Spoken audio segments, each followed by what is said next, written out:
Bueno, hola, buenas tardes. Lo habíamos planteado, la verdad es que pusimos conversación, pero no es tal, no es una conversación. Tampoco creo que nadie viniera a escucharme a mí, sino venían a escuchar a Estrella de Diego. Como saben... Bueno, yo lo hago corto, Gilberto, y luego entramos en conversación, que es mucho más interesante. Si quieres, sí. Bueno, si lo saben o si no lo saben, Ombligo fue un programa que se pensó desde el museo y como una forma de pensar los museos, ¿no? Entonces, hemos invitado a distintas profesionales del campo de la museología, de la museografía, distintas aproximaciones. Comenzamos con Tania Pardo, ha pasado también Isabel Tejeda, Manolo Borja Villel, el 2 de diciembre será Elvira Diangani, y no queríamos dejar de tener la oportunidad de contar con Estrella de Diego, porque como saben muchos de ustedes, Estrella de Diego es catedrática de arte contemporáneo de la Complutense. Es crítica, es crítica, pero aparte de eso, crítica de arte también. Es crítica del país. Ha formado también parte de varios patronatos de distintos museos en España, pero al menos a mí eso me interesa muchísimo, es y ha sido comisaria de arte de exposiciones de Warhol, Bernie Sabot, o, por ejemplo, de aspectos del surrealismo, que es una de las cuestiones que nos han traído también hoy aquí. Y lo que hemos pedido es hablar de colecciones, de exposiciones en el entorno de España. Estos encuentros siempre se pensaron de manera muy libre, muy relajada, que es lo que hemos dicho, y siempre le pedimos a quien participa que dé la aproximación del modo y la forma que ella quiera. Así que, de esa manera, relajados y felices, pues te recibimos hoy. Muchas gracias, Gilberto. Muchísimas gracias por tu presentación y gracias por la invitación.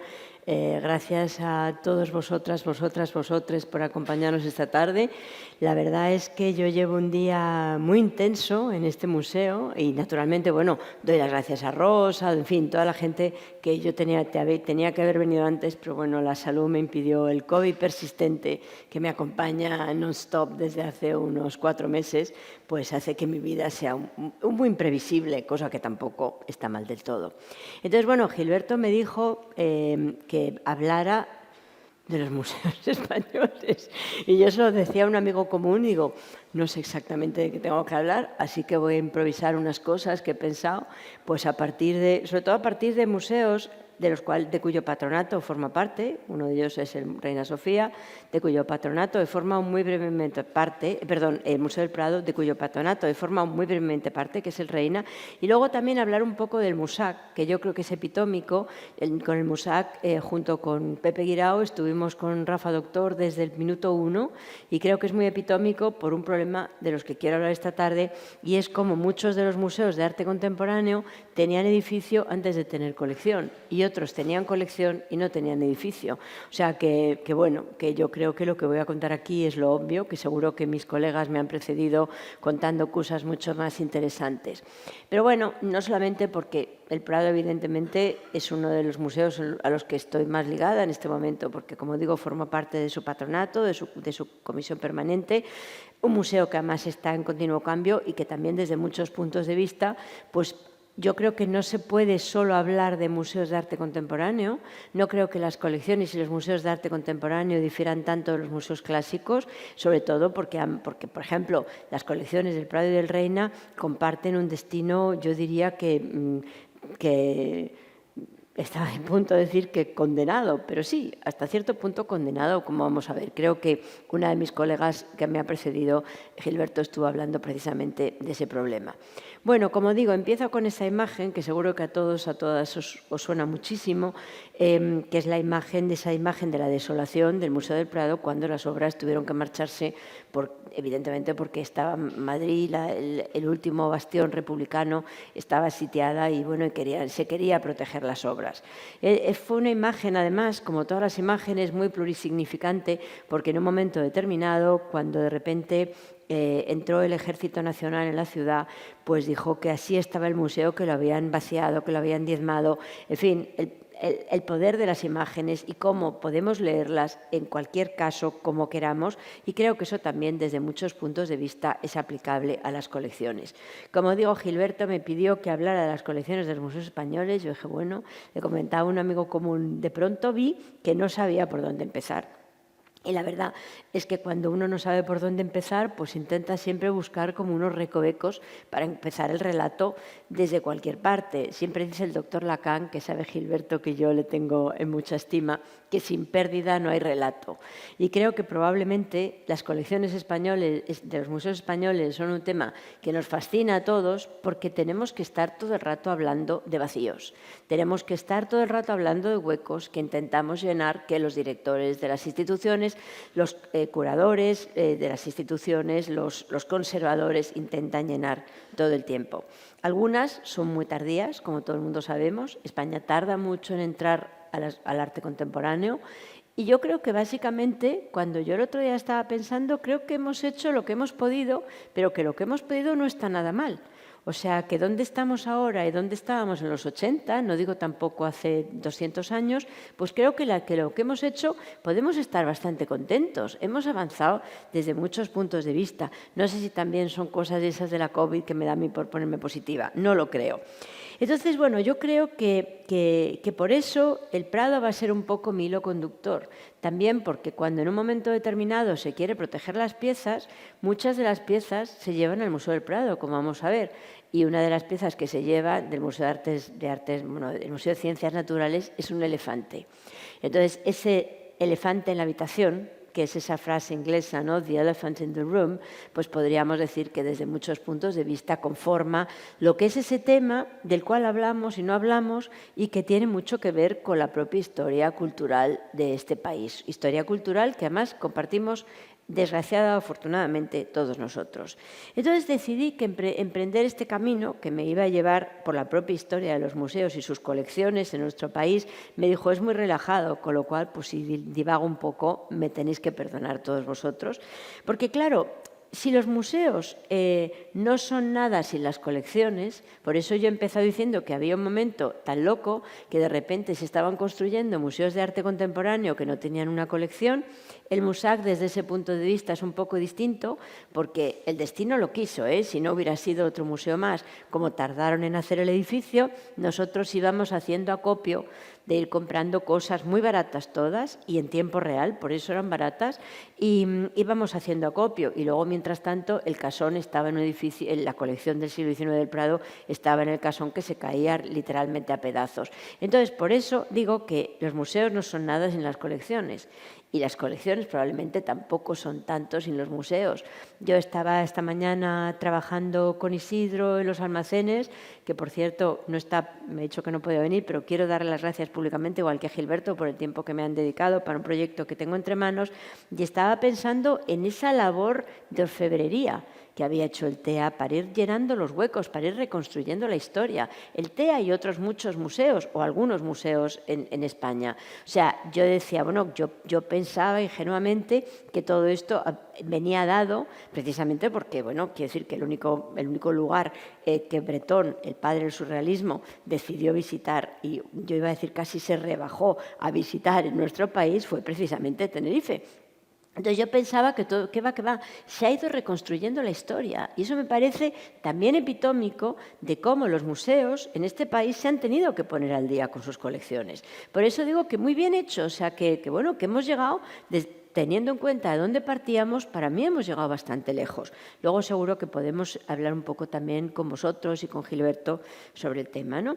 Entonces, ahí me ha venido la idea del archivo de Derrida, que es un tema que a mí me obsesiona y me apasiona, pero no porque las obras de arte sean obras de archivo, porque yo creo que esa especie de agobio ya se nos ha pasado un poco a todos. Las obras de arte tienen sustancia, están ahí para verlas, son las obras que hacen los artistas y sobre todo que si las obras de arte las convertimos en archivo, pues entonces las obras de archivo las convertimos en obras de arte, pues las cosificamos, ¿no? Las convertimos en commodities, que dirían los anglosajones.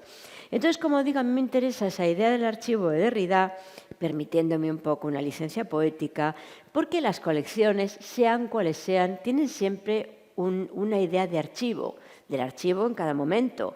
El TEA intenta reproducir el archivo ligado a Óscar Domínguez y Bretón. el MUSAC quería reproducir o queríamos reproducir el archivo de la modernidad. El Museo del Prado quería reproducir el archivo de las cosas que tenían los reyes. Todos los museos querían, en el caso de las colecciones reales, querían reproducir el archivo de lo que era moderno en Italia y el museo no tenía. Entonces, en ese juego, que yo creo que es un juego realmente prodigioso, es precisamente en lo que estoy diciendo, que los museos tienen siempre algo de archivo. Y antes estaba Gilberto hablando de Warhol, yo no podía no hablar de un museo, que además es también un museo, claro, hay muchos museos, muchas colecciones. La colección del Museo Warhol también es muy compleja, porque en un momento determinado una parte va al museo, otra parte va a la fundación. Quiero decir que cada vez que uno está hablando de un museo y de una colección, siempre hay problemas complejos que hay que dirimir, ¿no? Y desde ese punto de vista, yo creo que más bien tener problemas que dirimir y que no tener colección, como nos ha pasado a menudo a nosotros, ¿no? Aquí os he traído el archivo, como estaba hace tiempo, la biblioteca. Estas son naturalmente estas cápsulas del tiempo, que a su vez son una colección de colecciones. O sea, Andy Warhol iba metiendo en las cápsulas del tiempo las cosas que quería guardar y luego él tenía siempre el delirio que en un momento determinado algún coleccionista comprara esas cápsulas del tiempo y entonces en un momento determinado pues metía dentro fotos, dibujitos, algo para que el coleccionista las comprara. Naturalmente, ningún coleccionista las compró, afortunadamente, todas fueron al Museo Warhol y esto es como está ahora, ¿no? Un archivo visitable, que es otro de los temas de los que los museos continuamente están hablando, ¿no? Archivos visitables, de alguna manera. Entonces, bueno, este es el archivo visitable, ¿no?, donde se pueden ver algunas de las cosas que hay dentro de las cápsulas del tiempo, pero, y esto es lo que me parece importante, y desde ese punto de vista España es exactamente igual que cualquier otro país, ahí había dibujitos y fotos, y esos se sacaron y se metieron en otro sitio. O sea, se hizo una especie de criba sobre las obras que eran obras de arte y sobre todas las naderías que tenía Warhol dentro de las cajas. La idea del archivo es precisamente que también en los archivos generales, por así decirlo, clásicos, siempre hay una jerarquía. Y creo que eso es algo que también rige a los museos en general y los nuestros, como vamos a ver, cómo no. Esto es una cosa de la página web, si os interesa, es divertidísimo porque proponen con el móvil hacer que los visitantes hagan su propia cápsula del tiempo. O sea, que de repente, buena idea para los museos. O sea, de repente, como Warhol tiene una cápsula del tiempo, pues con las fotos y el móvil se pueden hacer una serie de cápsulas del tiempo. Pero hay un asunto que a mí siempre me llama poderosamente la atención y no sé si alguno de los aquí presentes o lo habéis pensado mucho. En casi todos los países hay muchas casas museo, de escritores, de artistas. En Moscú está plagada de casas museo y, sin embargo, en general, claro que hay excepciones, como no, España y creo que en la mayor parte de sus comunidades es un país donde no hay tantas casas museo como, por ejemplo, en Inglaterra. Yo, que soy una adicta a las casas museo, me llama siempre mucho la atención. Claro que las hay. Estoy pensando en una casa museo en Lanzarote, sin ir más lejos, muy conocida, evidentemente, una casa museo que yo siempre pienso, bueno, qué fiestones debían hacer aquí, qué fiestones haría yo aquí, pero no es normal. O sea, quiero decir que en Madrid, que es una ciudad, por ejemplo, digo Madrid porque es la que yo más conozco, porque vivo ahí, que hay muchos museos, grandes, pequeños y medianos, no hay esa fascinación, no hay esa especie de regusto, de gusto por las casas museo. Y eso también está contando algo de nosotros como colectivo y cómo realmente conservamos nuestros archivos o guardamos nuestros archivos o preservamos nuestros archivos, que son parte también de cierta historia, podríamos decir. Y claro, hablando de casas museo, me viene a la mente, obviamente, la casa del Dr. Freud, el museo del Dr. Freud en Viena, el Museo del Dr. Freud en Londres. Ya sabéis que Freud tenía una colección extraordinaria de antigüedades y que tampoco tenemos coleccionistas, como no, pero tampoco tenemos grandes colecciones, por ejemplo, de antigüedades, como puede ser la colección del Dr. Freud, que además no era un hombre rico. O sea, si él nace en el 56 y muere más o menos en el 39, en ese lapso de tiempo es cuando se estaba desarrollando la arqueología. Entonces él sacaba un poco de dinero de aquí y de allá y tiene una colección fastuosa. Esta es la Casa de Londres y tiene una colección fastuosa. Esta es Viena. Cuando yo antes iba a la Casa de Viena estaba vacía, porque esa es otra cuestión que también es interesante dentro también de nuestro panorama, ¿no? Los museos también se hacen se hacen populares, por utilizar esta palabra, cuando se ve que los museos se asocian al turismo, se asocian a muchas cosas que no tienen por qué ser única y exclusivamente a la cultura. Como digo, esta es la casa de Freud en Viena, que antes estaba completamente vacía. O sea, no era un museo, era un sitio simplemente donde había un diván. A mí siempre me perturbaba mucho y decía, bueno, mira que haberse dejado el psicoanalista el diván en Viena en su ida a Londres. Él no salió de Viena hasta que no salió la última de sus antigüedades, porque eran para él mucho más que antigüedades. Esta foto seguro que la conocéis, la requete conocéis, muchos de los presentes. Son todas las estatuillas que Freud tenía, distintas culturas, egipcia, romana, oriental, entre comillas, etc. Esta es una foto de época, de hecho, y eran con los que establecía un poco el psicoanálisis, o sea, eran sus pacientes, clientes de alguna manera, con lo cual para él aquello era realmente muy importante y nunca dejó que las cosas se fueran. Bueno, aquí he puesto yo al doctor Freud con las estatuillas, pero bueno, está claro que estas casas museo, que tampoco abundan, está contando para qué es la conservar y preservar entre nosotros, que somos probablemente una comunidad que yo no sé si tiene tanta fascinación por la historia o que simplemente ha tenido una especie de historia de la modernidad, por decirlo de alguna manera, muy convulsa, que no le ha permitido realmente conservar todo lo que debería haber conservado. Estas son, bueno, nadie puede negarme que esta colección de Freud tiene muchísimo de archivo, como todas las colecciones, por otra parte, no solamente porque hace un barrido por todos esos descubrimientos arqueológicos, robando el dinero además con mucha culpa, porque su padre en ese momento estaba enfermo y siempre pensaba que le quitaba el dinero que necesitaba el padre. En fin, la historia de Freud con la colección es fascinante, porque realmente, pues, cuando escribe a su cuñada, no me iré de aquí, ya ha salido mi última antigüedad. Pero hablando precisamente de esas casas y de toda la idea, digamos, de la acumulación y el archivo, pues no he tenido más remedio que acordarme de una de las casas, de un grupo de casas museos por excelencia, además de la maravillosa casa, evidentemente, de Lanzarote que citaba un momento, que son precisamente el grupo de casas perteneciente a Gala Salvador Dalí, que yo siempre veo con unidad. Esto es, si están por llegar, y me imagino que muchos habéis ido, esta es el lugar, digamos, a partir del cual se entra a esta habitación oval, que supuestamente era el lugar, el Sancta Sanctorum de Gala, donde Dalí podía entrar poco, y luego ya, evidentemente, a Púbol tenía que entrar por invitación y tal.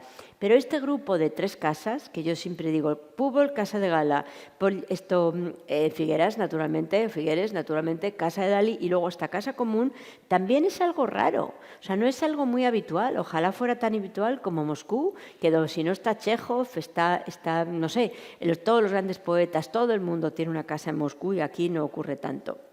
Entonces, precisamente, citaba antes a Derrida porque él habla del archivo como un lugar de residencia, y creo que también esto tiene que ver con la historia convulsa y también tiene que ver con esta historia, este trasiego del Prado, que al menos es uno de los museos más antiguos, no sé si de los mejores, pero sí de los más antiguos que hay en el Estado, este trasiego del Prado, de esa residencia, que es un poco lo que pasa con la colección de Freud y los museos históricos, que muchas veces es verdad que surgen de colecciones particulares, pero al final son todos colecciones de colecciones. Esa es la pura verdad.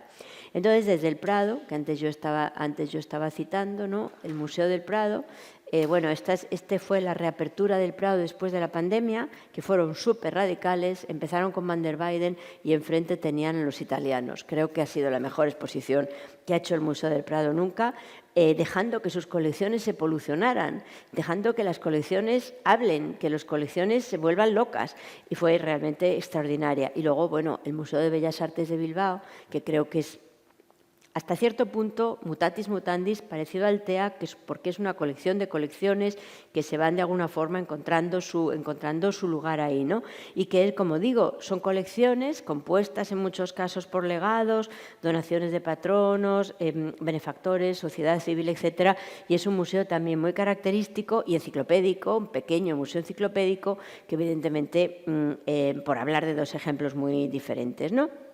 Luego, naturalmente, los museos van ampliando sus colecciones, los museos, digamos, enciclopédicos, que son los que hablan de cierta idea histórica que existe en nuestro país, cuando pueden. El Museo del Prado es muy difícil que pueda ampliar sus colecciones. Iba a decir porque las obras son muy caras, pero no, hoy en día yo creo que un Zurbarán de verdad cuesta menos que un Andy Warhol en cualquier subasta. Pero bueno, tampoco salen tantas obras que el Museo del Prado pueda adquirir, pero bueno, también el Museo del Prado adquiere fotografías o adquiere documentos. Los museos, como un archivo, tienen siempre esa especie de necesidad de llenar los huecos, ¿no? De casi como la idea del coleccionista de tener lo que falta, porque finalmente cuando uno está al mando de un museo, y creo que en los museos españoles se ve como en el resto, pero más aquí porque hay muchos huecos, los directores, los conservadores, finalmente también tienen que tener algo de coleccionistas, digamos, de ramalazo de coleccionista, porque ahí hay que comprar obras para ir construyendo el discurso, se podría decir. Así que las colecciones transforman a los museos y los museos transforman las colecciones, o los modos de entender las colecciones, incluso con algo que parece tan inamovible precisamente como el Museo del Prado. Cómo cambian los museos a través de las colecciones, cómo cambian las miradas y cómo cambiamos nosotros. Yo últimamente estoy muy obsesionada con algo que esta mañana hablando con Isidro también ocurre aquí en todas partes, esas mujeres que tienen muchísimo éxito cuando está desarrollándose su carrera y que luego la gente las olvida y que luego pensamos que es que nunca se les ha hecho caso, cuando lo que ha pasado es que se han olvidado en un momento determinado. Hablo de mujeres, pero podría ser trasladable a muchos artistas locales, etcétera, etcétera, porque creo que si algo enseña la teoría de género es precisamente que todo eso que no entra en la excepción positiva, da igual que sean mujeres, da igual lo que sea. Lo importante es que hay cosas de las que se habla y cosas de las que no se habla, museos de los que se habla y museos de los que no se habla, y es una jerarquía que puede ser aplicable a todo. Entonces yo en esta idea que digo, bueno, pero si es que Sofonisba Banguissola fue muy famosa en su momento, pues estoy ahí dando muchas vueltas al grafoscopio. Lo podéis encontrar en la página web del Prado, porque además me parece que es muy interesante porque habla de lo que era moderno en un momento determinado y deja de serlo, porque finalmente un museo también es un lugar donde se van dictando modas. O sea, el museo también nos dice cómo tenemos que mirar, cómo tenemos que preparar la mirada, etcétera, etcétera. Si entráis a la página web del Prado, está muy bien organizado. Era una máquina de rotación, un gadget del siglo XIX, el único que hay, digamos, en el mundo, y entonces lo había hecho Laurent, que era el que hacía todas las fotos en el Prado, por algo tan banal como que cuando tenías que sacar unas fotos de las meninas tenías que sacarlas a la calle porque no había mucha luz dentro. Esto por eso es interesante, porque hace unas fotos de la Galería Central en las cuales nos va contando todo lo que está colgado. Yo he traído aquí, de repente, ahí está Goya, de repente, en este caso concreto, pues están los barrocos. Así, esta era la Galería Central del Museo del Prado. Ahora las cosas son muy distintas, las cosas respiran, en fin, tenemos otra museología. Pero lo que me interesa de todo esto, extrapolable a otros museos, ya veis, en este caso concreto, ¿qué es lo que hay? Están las meninas en la parte izquierda, y arriba está el que ahora es tan famoso, entre comillas, esclavo de Velázquez, Juan de Pareja, que ha tenido hasta una exposición en el Museo Metropolitano de Nueva York, ¿no? Ahí están las meninas y, si lo veis, ahí está Juan de Pareja. Hombre, esto me parece interesante porque en un momento, estamos hablando de los años 90 del siglo XIX, 80-90, ha tirado por los suelos todo lo que nos habían contado. O sea, ¿qué pasa si Juan de Pareja está compartiendo territorio pared con las meninas? Pues que o las meninas no son esa obra maestra que ahora pensamos que es, o sea, que el Prado nos cuenta como obra maestra, o que Juan de Pareja no estaba tan mal considerado como luego pasó, como siempre nos dijeron, ¿no? O sea, que no era ningún descubrimiento, que no ha sido un descubrimiento del Metropolitan, ni ha sido siquiera un descubrimiento del Nuevo Prado. Juan de Pareja estaba siempre ahí, o sea, a lo mejor en una escalera, que eso también es importante, y eso también pasa en los museos de arte contemporáneo, pero bueno, ahí estaba, de alguna manera.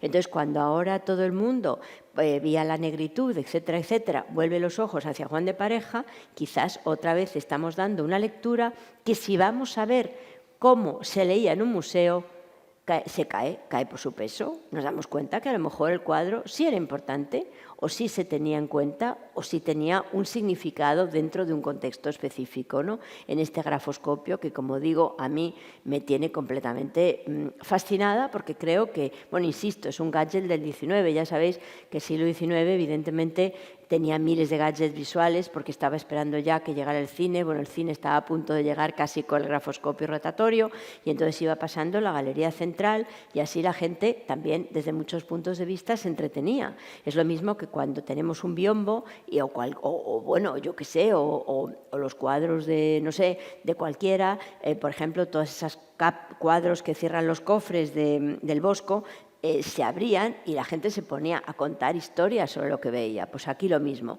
O el caso de Artemisia Gentileschi, insisto que para mí las colecciones de arte contemporáneo son exactamente igual que las colecciones clásicas y ahora veríamos por qué. Que bueno, que ha salido y todo el mundo ha dicho Artemisia Gentileschi siempre en los almacenes. Pues no, en esta foto también del Prado de final del siglo XIX, ahí arriba, no lo veis muy bien, pero si os fijáis en los brazos, o sea, si veis un momento esos brazos de la Virgen y del Niño, ahí veis que ahí está Artemisia Gentileschi. Que a lo mejor no estaba catalogada como Artemisia Gentileschi, bueno, puede ser, pero ahí estaba. O sea, quiero decir, entonces todo lo que nos cuentan pues a lo mejor no es tan verdad como nos lo cuentan, ¿no? De alguna manera. Bueno, el caso de Clara Peters, radical totalmente, porque aquí estaba colgado en el Museo del Prado. Estamos hablando de los 70s, pero estamos hablando de antes, cuando yo era pequeña, y ahí estaban esas mujeres bodegonistas. O sea, todo lo que nos dijeron que no era, resulta que era. O, evidentemente, bueno, esto es otro de Clara Peters, o Sofonis van Wissola, que estaba guardada en los almacenes, pero demonios, ¿qué más fama puede tener una pintora que ser pintora de Felipe II? O sea, es que los museos han olvidado la historia, o la historia ha olvidado a los museos. ¿Qué ha pasado ahí, no? Y en este caso concreto de este país tan disfuncional, por así decirlo, disfuncional históricamente de colecciones, quiero decir, pues me parece que es bastante interesante. Sofonis van Wissola, que se había dicho muchísimo tiempo que naturalmente estaba mal atribuido, y bueno, he traído el león pues casi como homenaje a Rosa Bonheur, que nadie se acordaba que este león de Rosa Bonheur le pintó como regalo del embajador francés al rey.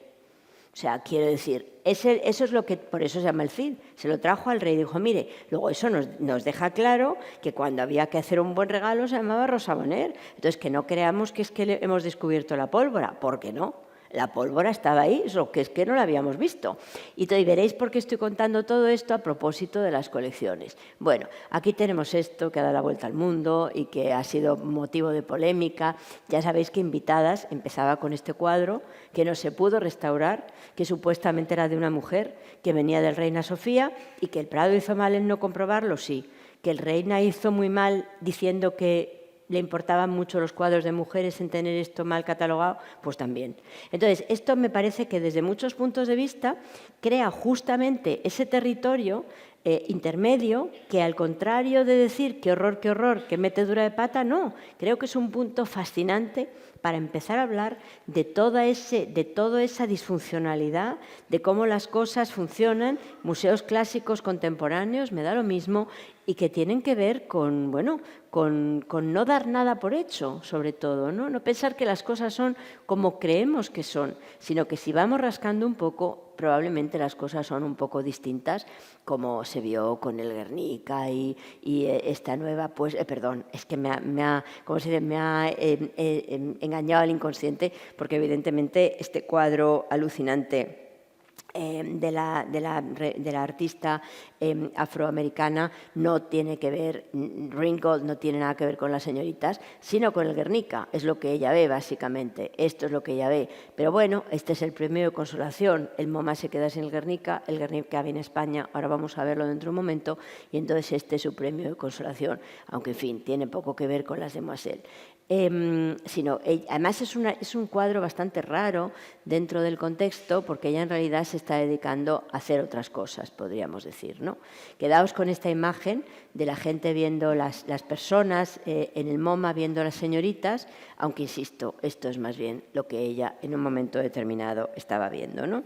Si digo que las colecciones son archivos, si digo que un museo tiene como colecciones archivos, es porque allí las partes están buscando un todo Y ese es otra vez Museo de Bilbao. Me parece que es epitómico de eso, siendo un museo de arte contemporáneo y mucho más, ¿no? Las partes buscan un todo y los fragmentos se están reuniendo en una historia. La historia que se quiere contar, el relato que se quiere contar, etcétera, etcétera. De hecho, los archivos tienen mucho de casa, sigo citando a Derrida, de residencia, de lugar donde, de allí donde, parafraseando precisamente un libro maravilloso que me lleva sobrevolando, que es El mal de archivo.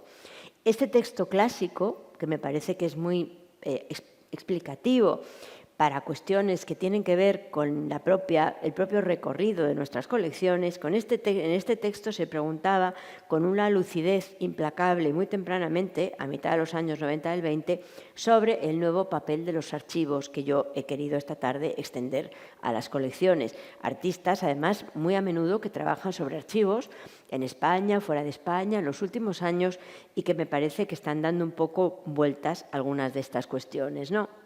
Yo he traído aquí esta instalación del mexicano Eric Beltrán, que en un momento determinado está basándose en los textos ilustrados, pero he querido también hablar de este brut art, de este juego autobiografía archivística de Manuel Montalvo, que es un autodidacta y está obsesionado por crear unos cuadernos de todo tipo, con dibujos maravillosos que hablan precisamente del archivo, de una pasión enciclopédica del archivo dentro de los archivos, podríamos decir, ¿no?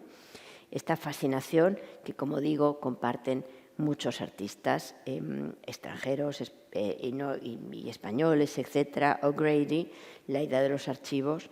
Como digo, vuelvo un momento a Montalvo, que me gusta mucho, me parece muy interesante. Si el archivo es el lugar de los desplazamientos y las deslocalizaciones, como una colección también, en las cuales las partes divergentes se reúnen en un domicilio, y eso es un museo para mí, desde luego, ¿cómo vamos a preservar todo eso en un mundo que está hiperinformado y que está hipersaturado también de reglas, de nociones, etcétera, respecto a qué coleccionar? ¿De qué manera, como digo, se ha transformado la noción de lo público y lo privado? Este es Mark Dion, que veíamos antes, esta es O'Grady, que en un momento determinado intenta buscar esta genealogía a partir de Nefertitis y su hermana muerta, una genealogía casi autobiográfica, y sobre todo un juego además de genealogías que para mí está en la base de todo museo, podríamos decir, ¿no? Leo un momento a Derrida, dice: así es como los archivos tienen lugar, y me parece que es extrapolable a los museos, en esa asignación de residencia. La residencia, el lugar donde residen de modo permanente, marca el paso institucional de lo privado a lo público, lo que no siempre quiere decir de lo secreto a lo no secreto. Y por eso yo antes estaba hablando del Prado. Claro que hay cosas que estaban ahí que no vimos, y todo lo que no se ve, pues es un secreto. Con este estatuto, los documentos, que no siempre son escrituras discursivas, no son guardados y clasificados a título de archivo más que en virtud de una topología privilegiada. Habitan ese lugar particular, ese lugar de elección donde la ley y la singularidad se cruzan en el privilegio, dice Derrida.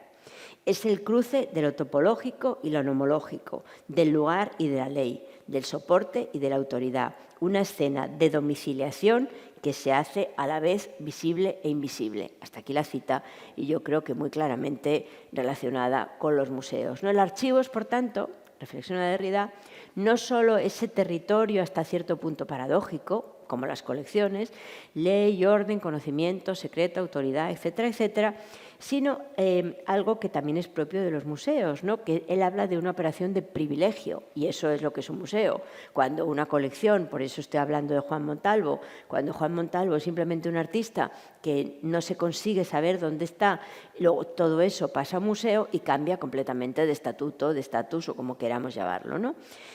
Hablo de un caso que a mí me parece interesante, que es el Museo Stedelijk de Ámsterdam. Ya sabéis que hubo un momento en que intentó que el museo entero fuera un almacén visitable, por decirlo de alguna manera. Y uno decía, qué bien, ya no hay jerarquías. Pero sí había jerarquías también ahí, porque de repente los cuadros de Mondrian, las sillas de Rietveld estaban muy bien conservadas, y luego había un tocadiscos de plástico de los años 60 que no tenía muy buena calidad de conservación, porque el dinero no da para mucho, porque ese plástico no se podía conservar, no sé por qué, pero también ahí se establecían las jerarquías museísticamente hablando, cuando quizás no tendrían que haber ocurrido de esa manera, ¿no? Entonces, bueno, pues por eso yo siempre que veía a Stedelijk me acordaba de Caderaccia, de ese juego de archivos de coloniales que él hace siempre y las relaciones con esa idea de las colecciones, ¿no? Personalmente, y siguiendo un poco al filósofo francés, a Derrida, que me ha servido un poco para salir de este atolladero de las colecciones en general, me parecen preguntas muy esenciales y más esenciales, si cabe, en este momento, porque estamos realmente en unos territorios cruzados continuamente. Museos, colecciones, nadie sabe muy bien qué es el papel de qué hay que sacar, qué hay que meter. Estamos en un momento de cambio, yo creo que muy radical. Y yo creo que ese momento de cambio radical, desde luego los museos lo ven exactamente igual que el resto de las cosas. Regreso un momento al Museo del Prado, pero a través precisamente de un artista contemporáneo. En este caso concreto, estoy regresando a través de una exposición que hay en una galería de Madrid, que ha habido en una galería de Madrid este otoño, la Galería Espacio Mínimo, donde se presentaba un artista afincado en Nueva York, Martí Cormán, y precisamente con esta exposición que se llamaba Un elefante en el Museo del Prado. Con lo cual yo empezaba, ¿no?, la idea de todos los elefantes que van entrando aquí y allí en estos museos de arte contemporáneo y clásicos que hay en todas partes, ¿no? Bueno, él retoma una serie de escenas inéditas y muy fascinantes de la Guerra Civil que antes comentaba, precisamente. Ahí vemos la foto con la que empezábamos, que él, digamos, que la instala dentro de la galería. Y bueno, estas fotos fascinantes, ¿no?, de cómo trasladan a los elefantes a las cosas de las vitrinas del Museo de Ciencias Naturales, y no se sabe por qué lo trasladan al Prado cuando por otra parte estaban vaciando el Prado. O sea, quiero decir, me imagino que era muy complicado tratar de ver cómo buscar un refugio de alguna manera a muchas de estas piezas, que me parece interesante porque pensamos que solamente hay que proteger las colecciones de arte, pero es que hay muchas otras colecciones que en un momento determinado necesitan también que nuestros cuidados, ¿no?, y necesitan, bueno, pues que las protejamos, ¿no?, que las salvemos.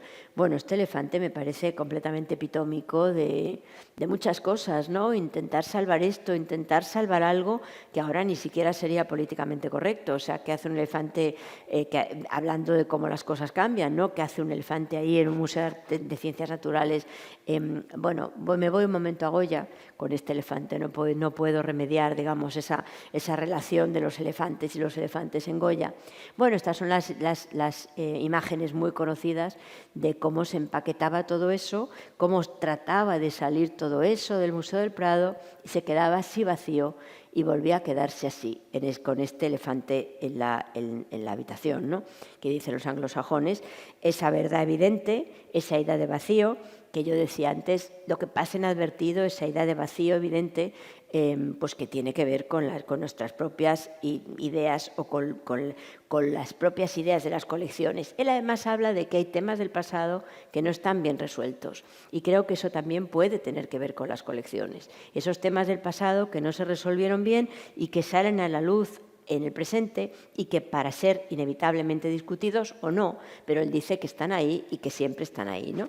Precisamente el trabajo de Comart, que parte, como digo, de esta foto que me parece fascinante, ¿no? Es que es una cosa tan absurda, tan loca, ¿no? Intentar proteger eso y que esté eso en medio de la calle. ¿Qué pensaría la gente en medio de ese momento? Ahí, como digo, Comart precisamente habla de un pasado intangible que dice que solamente puede ser captado a través de la institución, ¿no?, a través de la historia de la institución, que eso es lo que me parece realmente muy interesante, porque él dice que nuestro presente reafirma el concepto del eterno retorno, la idea de que nuestra existencia es una naturaleza cíclica, lineal, etcétera, etcétera, ¿no?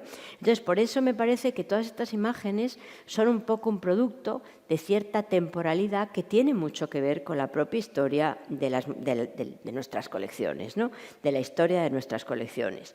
Quizás, como digo, como antes decía, no sea un mal comienzo no para empezar a hablar, no os preocupéis que no os voy a tener aquí otra hora, sino para seguir, digamos, para retomar ese hilo de las colecciones que veía en esa obra que a todo el mundo le dejó perplejo porque era una obra destruida a la que nadie había hecho caso y sobre la que no se tomó la responsabilidad que se tenía que haber tomado. Guernica, antes hablábamos del Guernica, creo que es un antes y un después, siempre se dice en la historia de las colecciones españolas, y estas son las colas que había en el Casón. Esas colas las vio servidora, que es muy mayor, y estaban esperando a ver el Guernica en el Casón. La gente veía el Guernica, obviamente, no como obra de arte, sino como símbolo, porque había estado colgado a lo mejor en muchas paredes, al lado de un, no sé, al lado de un póster de Vishnu, no sé, o sea, era una parte de un ritual de modernidad, porque evidentemente el Guernica fue siempre, en ese momento, una parte de un ritual de la modernidad, ¿no?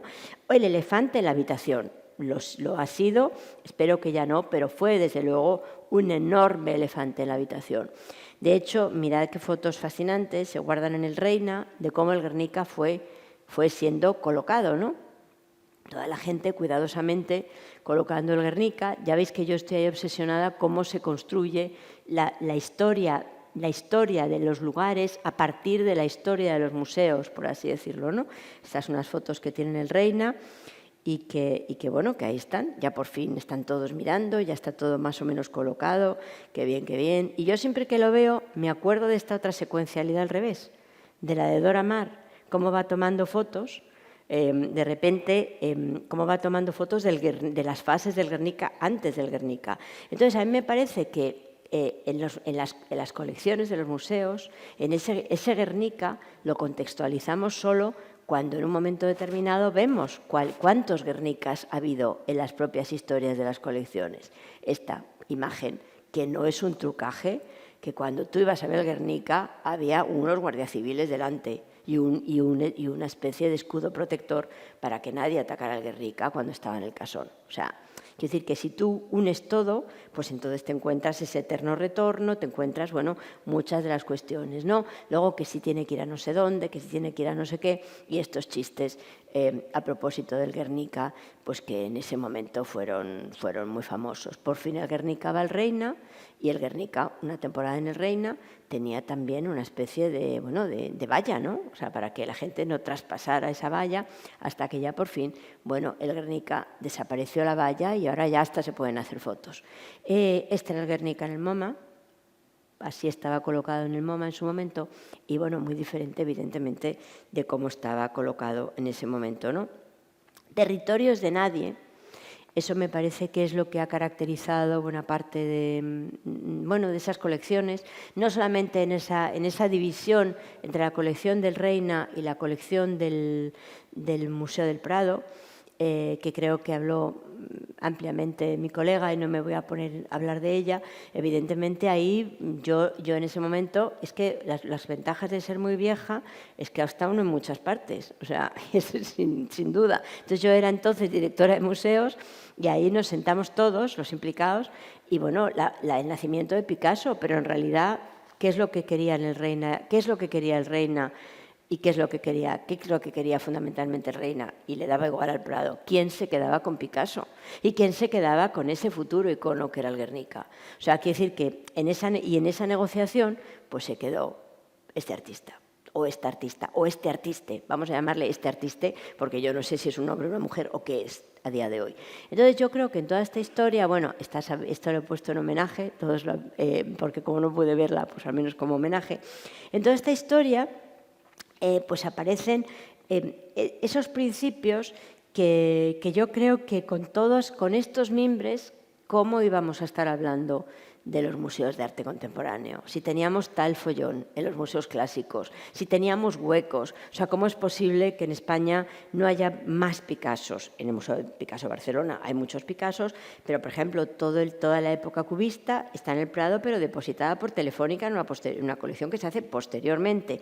O sea, ¿qué pasa con esa disfuncionalidad histórica, con ese continuo elefante en la habitación, o con el TEA? Gilberto me corrige si no es verdad, con el TEA, que en un momento determinado, bueno, pues ha tenido que reconstruir la historia con los huecos, ¿no? Otros elefantes en la habitación. Así que, como digo, vuelvo a ese principio de la modernidad, en la cual todo el mundo pensaba que, bueno, que había que hacer algo, que había en un momento determinado que ser modernos. Y ahí viene otro problema más. O sea, a lo mejor no se trataba de ser modernos, a lo mejor se trataba de ser modernos, sí, pero, o sea, ver el Guernica, pero también ver las fases de cómo el Guernica subía, pero también las fases de Dora Maar. Quizás yo siempre digo que España fue posmoderna sin haber sido nunca moderna. Y ahí, claro, es una disfunción que, evidentemente, durante mucho tiempo se notó en las colecciones, aunque, insisto, creo que el trabajo, desde muchos puntos de vista, ahí está. He traído a estas 4 grandes damas del arte en España, que además todas gestoras, bueno, María Corral luego sería directora, evidentemente, de un museo, Juana Mordó, Elvira González, Juana Dezpuro y María Corral, y las de alguna forma, bueno, muy relacionadas con las pocas galerías que en ese momento iban apareciendo en España, frente a Betty Parsons, Leo Castelli, Lana Sonaven, etcétera, que había en Nueva York. Y bueno, y evidentemente había pocas galerías, pues porque no porque hubiera pocos artistas, sino porque había pocos coleccionistas y porque los museos en ese momento tampoco compraban nada de arte contemporáneo.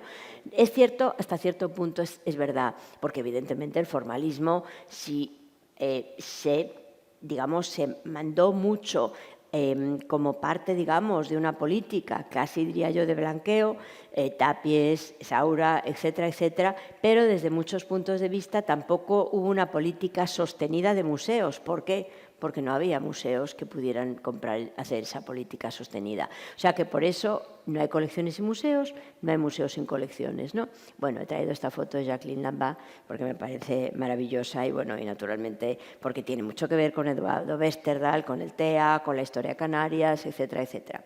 Y aquí he traído esta otra, no he podido remediarlo, empezaba hablando precisamente de Manrique y ahí está esta imagen con Warhol.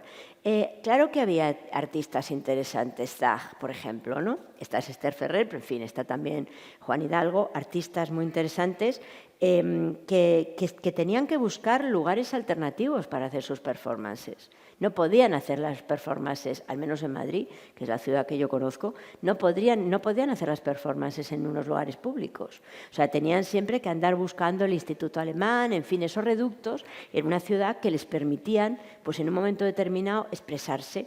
Entonces, bueno, desde ese punto de vista, otro lugar que fue muy interesante, en este caso de mi universidad, de la Complutense, fue el Centro de Cálculo. O sea, si estamos pensando lo que en el año 69 se estaba haciendo en el Centro de Cálculo, es que realmente era muy rompedor, muy moderno. Ahí está Elena Sins. Yo me acuerdo que hace muchísimos años propuse en un premio nacional a Elena Sins y el jurado me miró como, ¿qué estará diciendo? Luego Elena Sins, gran descubrimiento.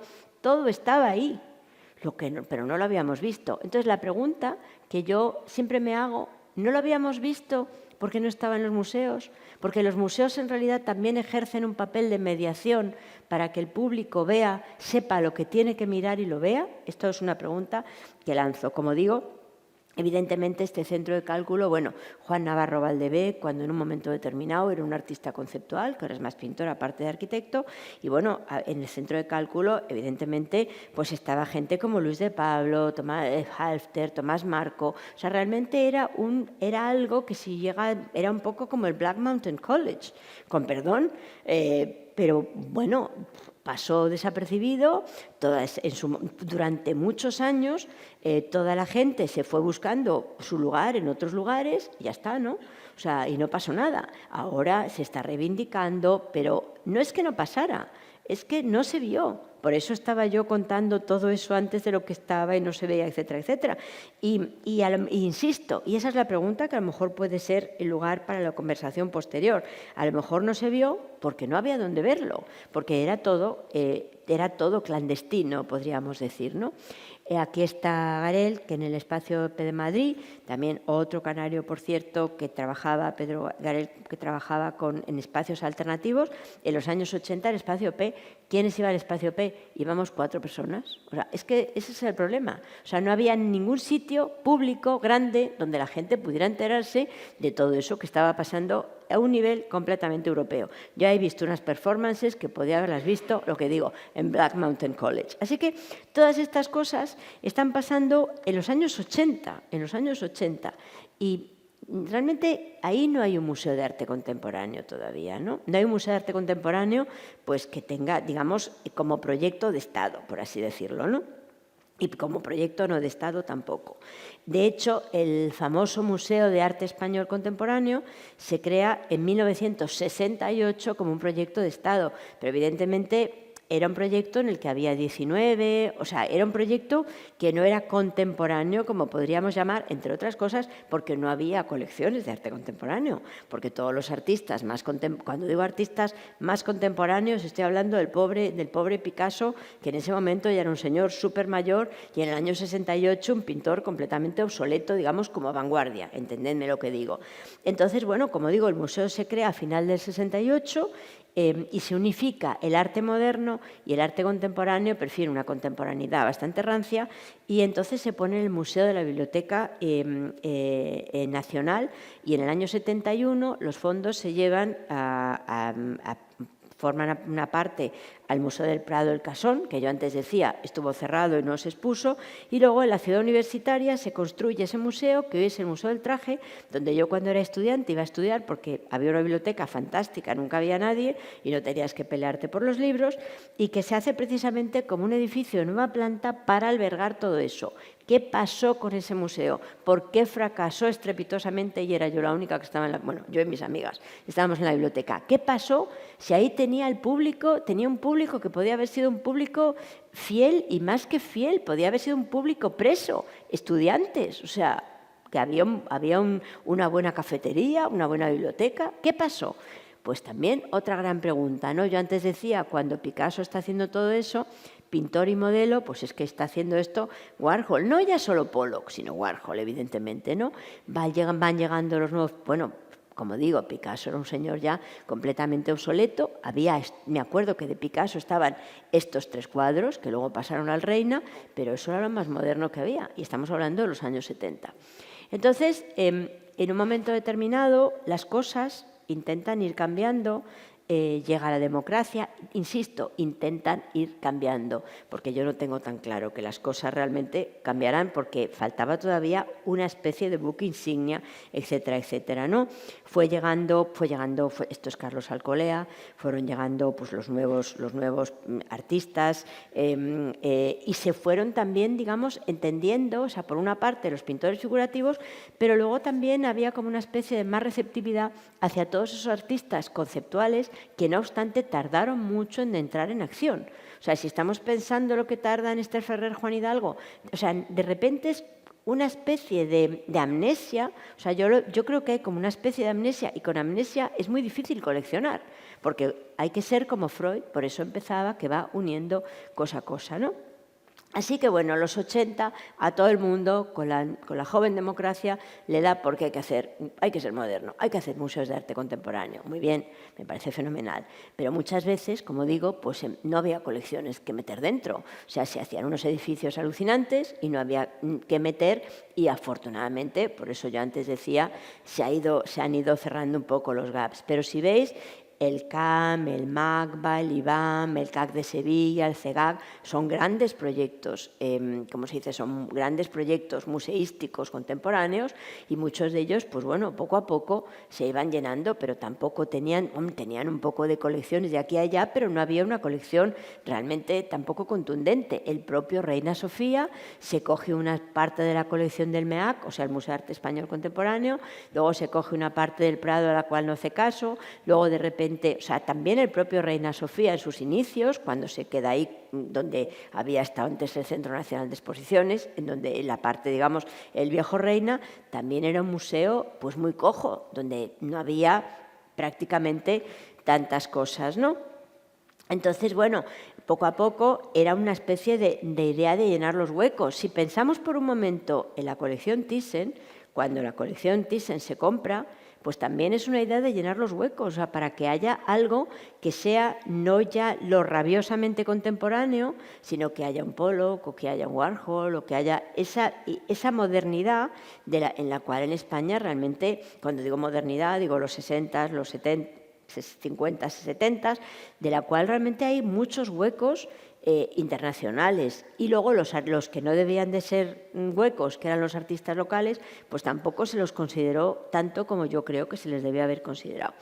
Y aquí voy llegando al MUSAC, con el cual empezaba, que es un museo completamente de nueva planta, que fue un museo fantástico, pero que va a ser un museo que va a ser muy complejo en el futuro, y voy a explicar por qué. Y bueno, este museo tardó mucho en construirse, Tuñón y Mansilla, como todo el mundo recuerda.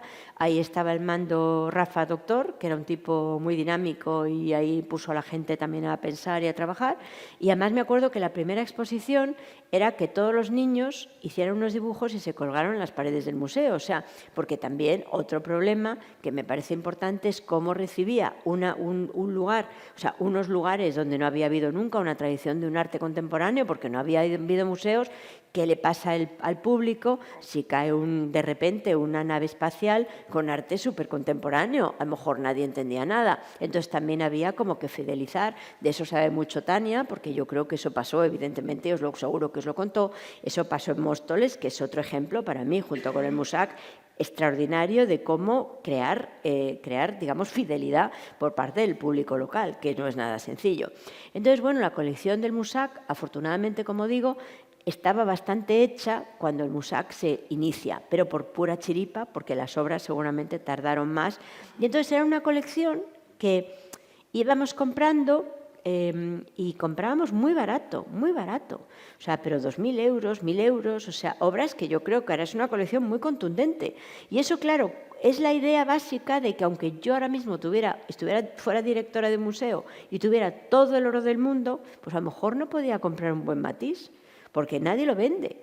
Entonces, la idea de la compra del tiempo real, y yo creo que por eso me parece tan encomiable el trabajo que está haciendo el TEA con Óscar Domínguez, no es fácil encontrar determinados cuadros. Entonces, ahí de repente yo me acuerdo que hubo un cuadro, no digo cuál, que se compró por muchísimo más dinero que estábamos dispuestos a gastarnos, y yo la verdad, yo me opuse, porque dije, esto es mucho dinero. Bueno, luego todos, en fin, se discutía, pero yo ahora digo, qué tonta fui, porque es que es un cuadro que se ha revalorizado 27 veces más. Claro, ahí tenemos otra historia que yo creo que es básica, y seguro que alguien habló de ella, y es las compras en los museos en general o de arte contemporáneo. ¿Cómo gasta uno el dinero público? Porque claro, eso siempre es un agobio. Entonces, si uno gasta en artistas consagrados, ningún problema, porque para eso hay un mercado que nos dice si están o no en precio. Pero si estás comprando artistas muy jóvenes, pues a lo mejor de 10, no sé, de 10, 2 pinchas o 3. Pero claro, ¿eso compensa? Pues probablemente sí, porque ha costado muy poco dinero, y los otros que no pinchas, pues es lo mismo que le pasó, no sé, es lo mismo que le estuvo pasando a Gertrude Stein, o sea, a los grandes coleccionistas.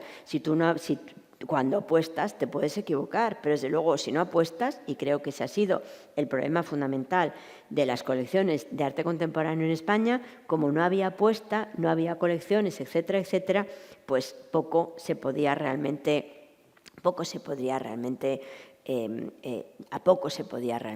llegar. Voy acabando precisamente con esta imagen maravillosa de Morimura, otra vez en el Prado, artista contemporáneo. Bueno, tiene toda una serie alucinante de las meninas, le dejan la sala vacía, él va haciendo fotos, etcétera. Entonces hay unas que nos dice hasta qué pinta Velázquez, va saliendo el cuadro y tal. Además, ya sabéis cómo trabaja Morimura, él digamos que ocupa el lugar de todos los personajes, le da igual que sean flores, le da igual que esa persona, es lo mismo, porque evidentemente desde el punto de vista japonés, lo inanimado y lo animado, que para nosotros es diferente, para ellos no tiene ningún ninguna diferencia. Entonces, bueno, pues ahí están estos reyes que están mirando un cuadro del cual a su vez han salido, etcétera, etcétera, y hay toda una serie. Luego ya veis que de repente en todos los cuadros de la pared ha quitado los personajes, ¿no? Les ha puesto solamente como unas cortinas. Entonces, bueno, yo creo que esta es una imagen de, pues eso, de cómo hay veces que a lo mejor uno tiene que salir fuera y ver las cosas desde fuera, y por eso yo empezaba diciendo muy optimistamente que es verdad, o sea, que creo que lo que se ha hecho ha sido mucho, porque se partía de muy poco, se partía de nada. O sea, teníamos la materia prima que se ha ido muy lentamente también, digamos, revalorizando, reescribiendo, entrando en las colecciones.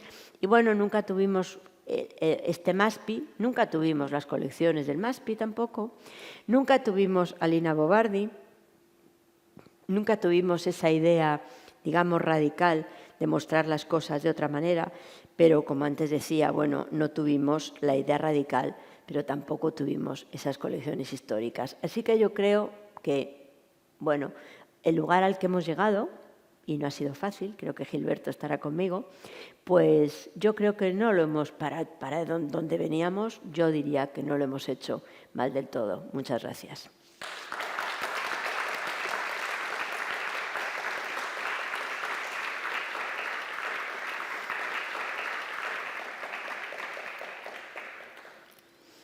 Bueno, hacemos un par de preguntas. Yo sí tenía una para ti, que había hablado justo ayer con Tania, y ahí queríamos un poco entender de qué modo... tú hablas precisamente, en un momento hablabas de eso, ¿no? De los museos, pero también de cómo los museos presentan esas colecciones y cómo, en cierta forma, determinan una historia del arte por cómo presentan las colecciones. Me interesaría saber un poco cómo ves el papel de la universidad, o sea, cómo, en cierta forma, como historiadores del arte, se han rendido a generar nuevas posibilidades dentro de la historia del arte. O sea, yo la percibo así, en cierta manera. Bueno, yo creo que el papel de universidad y museo en este país ha sido otra disfuncionalidad. O sea, los conservadores estaban en los museos y los profesores estábamos en la universidad. O sea, mientras que a lo mejor yo qué sé, pues por ejemplo, en NYU pues hay profesores, pero de repente cruza alguien del Met y da un curso. Claro, evidentemente no es como aquí que somos pico y pala y estamos dando lo mismo, bueno, intentamos que no algunos, pero en fin, no es nada dúctil. Entonces yo creo que ese es un problema que sin lugar a dudas existe, porque yo creo que en la universidad no es que en los museos no piensen, pero los museos tienen también un día a día, ahí estamos simplemente, o deberíamos estar, para pensar el discurso. Pero yo creo que uno de los problemas, que yo creo que es endémico, es que son discursos, y no sé si te referías a eso, Gilberto, que no son nada permeables. Que no son nada permeables. Tampoco, o sea, también a la universidad le vendría muy bien que hubiera permeabilidad del museo hacia la universidad, ¿eh? O sea, no solo al contrario. Entonces yo creo que eso es un problema que sin lugar a dudas, pues, no sé, hace que las cosas sean más rarefactas. Es que no sé cómo llamarlo, pero no es sano. O sea, no es sano porque si tú no pones todo en línea, pues entonces las cosas, no sé, o sea, lo que yo puedo estar contando a mis alumnos no es en absoluto lo que les puedes estar contando tú, o lo que yo puedo contar, o las ideas que yo puedo dar en un museo no es tampoco las que, o sea, cuando uno está muy dentro de algo, ve seguramente menos. Y yo creo que ese es un problema bastante grave, que por mucho que haya en los museos centros de estudios, que por mucho que haya programas públicos, no hay esa permeabilidad que yo creo que debía existir. Entonces, claro que desde la historia del arte se van cambiando los museos, pero también los museos cambian la historia del arte. O sea, también los museos influyen el pensamiento de la universidad, pero lo influyen de una forma, yo creo, siempre muy disfuncional. No sé si tú estás de acuerdo conmigo.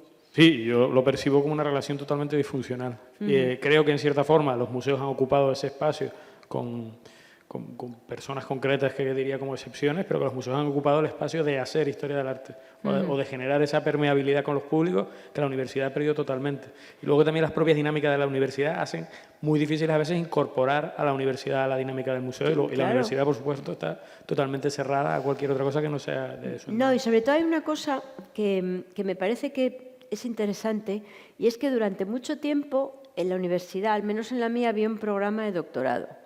En ese programa de doctorado, tú cada año tenías que dar un curso monográfico. O sea, bueno, si no querías no, pero podías dar un curso monográfico. Pero, bueno, ¿cómo voy a dar yo un curso monográfico hasta en un máster cuando tengo un programa que cumplir? Entonces, claro, eso es un problema, yo lo hago porque porque es que si no ya directamente, como dice una colega mía, me tiro de la tarima. Pues eso, me tiro de la tarima. Pero claro, eso es un problema que no se permeabiliza porque no se vive en el mundo real y sobre todo porque la gente corriente, que somos todos nosotros, pues en la universidad estamos ahí siempre como abstraídos, pero mal. Y claro, en un museo es mucho más dinámico, y aunque yo creo, por otra parte, no digo ya en la universidad, sino en un lugar donde se piensa, o sea, el pensamiento, la teoría, como quieras llamarlo, es que la teoría no me gusta porque como ahora todo es teoría es un rollo. Pero esas meninas en el Prado, no sé si que las colocó ahí, porque cuando yo era pequeña estaban en un cuarto oscuro con unos espejos y tal, pero tú ahora entras y tú eres los reyes cuando estás entrando a esa sala. Yo no sé si el que ha colocado a las meninas, hace ya muchos años, se leyó a Foucault, pero vamos, se lo leyó. O sea, quiero decir que yo creo que es irremediable, porque estamos todos dando vueltas a lo mismo. Y aunque no queramos, o sea, a lo mejor museo y universidad no se encuentran en ningún punto, pero conservadores y profesores sí, pues porque hablamos y nos escuchamos unos a otros. Entonces yo creo que, bueno, pues yo siempre que entro en las salas meninas digo, bueno, no sé si había leído a Foucault, pero seguro, todas las montajes que ha tenido las meninas a lo largo del tiempo es el Foucault. O sea, ¿qué decía Tania? Bueno, hablábamos de eso, ¿no? Precisamente de la imposibilidad o sea, en parte de que la propia política de colecciones es muchas veces perversa, ¿no? En términos de que obedece a intereses particulares. No hablo de intereses económicos, sino a ideas y posiciones muy concretas que luego se manifiestan, hayas o no leído a Foucault. Pero luego también hablamos de esto, ¿no? Precisamente de cómo la universidad... o sea, muchas veces, como ofrecemos becas y ofrecemos posibilidades de trabajo, ya determinamos muchas veces el discurso que van a tener los egregados de la universidad. Es decir, no permitimos que haya una apertura con respecto... O sea, lo veo perverso por ambas partes, quiero decir. Sí, no, y luego sobre todo yo creo que las cosas también, seguro que aquí tenemos gente, profesores, y tenemos alumnos, y tenemos de todo un poco, pero yo creo que también la universidad en los últimos años se ha hecho muy perversa. O sea, quiere decir que antes tú escribías un libro, porque te gustaba mucho escribir un libro, y ahora los estudiantes están haciendo clic, clic, clic, clic, clic, y no escriben un libro porque si publican un artículo en el Cuartil, no sé qué, les va a dar más puntos. Entonces, claro, somos como una especie de, no funcionarios, que yo soy una funcionaria, sino que somos casi como que estamos en una ventanilla poniendo, ¿sabes? Entonces, claro, yo creo que eso... pero es el mal del tiempo. Sí, uno de los problemas era precisamente cuando estableces relaciones con profesores de la universidad es que se ven obligados a llevar los procesos a lo que ellos tienen que justificar. Entonces muchas veces acabas teniendo publicaciones que no son exactamente lo que debería ser un museo. Pero bueno, quizás es el mundo ahora también así, sí. Gilberto, es un mundo... burocratizado. Sí, lo que te decía de la violencia burocrática. Pero para no, y es la última pregunta que te hago, porque si alguien del público quiere preguntar, ¿no crees en cierta forma, precisamente hablando del Reina Sofía, que se ve obligado a ficcionar una modernidad que no obedece realmente a la modernidad española? O sea, lo que tú decías, ¿no? Precisamente no se atiende el Instituto de Cálculo, que parece fundamental y que ahora todo el mundo ha descubierto como la maravilla y que incluso está financiado por la CIA y bla, bla, bla, ¿no? Pero que habla de un relato no contado. ¿En qué medida no se ficciona porque la mayoría de los autores que se trabajan son autores que están exiliados? O sea, no se habla... O sea, se remonta a un relato del exilio, no realmente de lo que ocurre en España. Bueno, yo creo que el problema de la vanguardia española en España, que no es menor, porque es muy interesante... Bueno, Reina Sofía yo creo que durante mucho tiempo ha tenido un relato o una historia, que lo de los relatos me pasa lo que al coreano, que como ya los políticos utilizan tantos relatos, yo no quiero hablar, una historia, una narrativa. Bueno, yo creo que muy poco real. O sea, ha intentado ajustar lo que el museo cuenta a unas expectativas de unas determinadas personas o de una determinada persona. Y entonces ha dejado de lado todo no solamente el exilio, o sea, es que el exilio ahí medio está, pero todo lo que no era, todo lo que no se ajustaba a esa historia estaba expulsado. O sea, yo creo durante mucho tiempo, por ejemplo, casi no se ha visto a Palencia. Y Palencia es un artista extraordinario. O sea, te guste lo que Palencia haga o no, porque yo creo que uno puede decir, este es un artista extraordinario, a mí no me interesa nada, a mí además me interesa Palencia, pero bueno, hubo momentos en el museo en que sí había gente que no era exactamente exilada, o que era gente que era la vanguardia española en España, pero claro, era una vanguardia española fuera de España, que evidentemente son, bueno, Dalí, Picasso, Miró también estaba en un exilio interior, pero en fin, para entenderlos, pero luego había muchísimos artistas que habían estado exilados o no, o que habían vuelto o no. Entonces yo creo que, bueno, que el Reina Sofía también probablemente tiene que sentarse y ver que a lo mejor, porque no todo era así de guay, pues era mucho más guay. O sea, es que yo creo que también ahí, cuando uno viene de una historia convulsa desde ese punto de vista, pues tampoco acepta que hay cosas que están muy bien. O sea, yo me acuerdo que un día, cuando estaba en María Corral de directora del Reina, entonces ahí sí, pues habían puesto, pues estaban todos la gente, bueno, que podía haber estado en el exilio, ¿no? Pero en fin, digamos más los artistas más de vanguardia española en España. Y entonces un muy conocido investigador norteamericano dijo, ay, cómo me interesa esta colección, porque es que claro, esto solo se puede ver aquí. Entonces esa idea de esto solo se puede ver aquí, y a lo mejor no es Anish Kapoor. ¿Y qué? Si es que no todo el mundo tiene que ser Anish Kapoor. Entonces yo creo, y por eso ahora Elena Sins y Zag, no suficientemente reivindicados para mí aún, el centro de cálculo, o sea, todo lo que estaba ahí, que es que estaba la modernidad ahí. O sea, que tú ibas a la Complutense y tenían una cosa computacional alucinante para la época, y que, bueno, que estaba Tomás Marco, que estaba Luis de Pablo, que estaba Halfter, que estaba Juan Navarro, o sea, que había un montón de gente ahí que... Entonces yo creo que un poco a lo mejor es eso, que la historia del Reina, pues quería contar otra historia, pero bueno, ya sé que no hay una historia que sea verdad y otra que no lo sea, todas son ficciones. Pero hombre, que estaría bien de repente que hubiera una ficción que tomara más en cuenta, como tú muy bien dices, otros artistas que trabajaron aquí y que fueron muy interesantes. Algunos de ellos, incluso como Pepe Caballero. O sea, es que hemos llegado a un punto que de repente hasta Pepe Caballero, hasta Saez de Tejada intentan no decir que dibujaron para Vértice. Pero vamos a ver, ¿y a mí qué? O sea, que la gente va borrando los logos. O sea, es que si no pasa nada, si es que la historia es una cosa que ocurre y ya está, ¿no? Y bueno, Ramón Gómez de la Serna pues fue el más vanguardista de todos los vanguardistas, y sin embargo las malas lenguas dicen que fue espía de ya se sabe quién, que no sé, yo no sé si es verdad o no, y qué. Entonces yo creo que a lo mejor hay que sentarse y decir, bueno, pues hay que intentar contar ese otro relato, que aunque también es mentira, a lo mejor, bueno, no se ha contado tanto. No sé, no es fácil, porque claro, cuando uno viene de este mare magnum, pues no es fácil, claro. Sí, hay alguien... Bueno, que sí.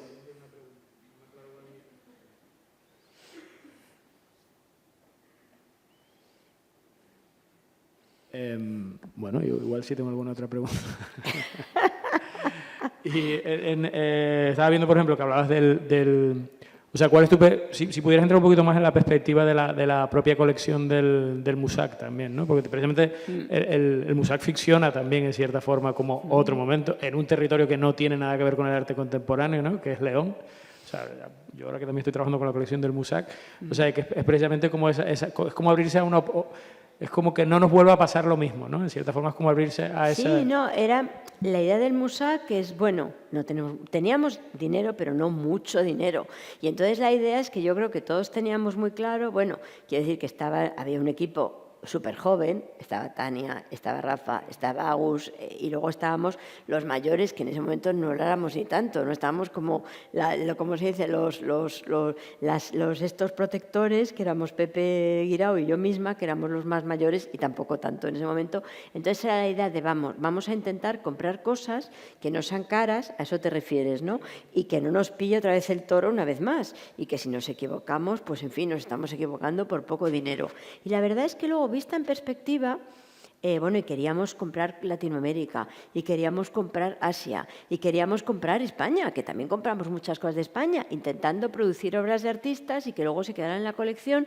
Bueno, entonces yo, vista la colección ¿cómo se dice?, en perspectiva, pues bueno, creo que hicimos lo que pudimos, como hacemos siempre todos lo que pudimos, pero sí, decíamos que no nos pase. O sea, yo creo que comprar en tiempo real es la única forma en que uno puede, si está comprando arte muy contemporáneo, obviamente, ¿no?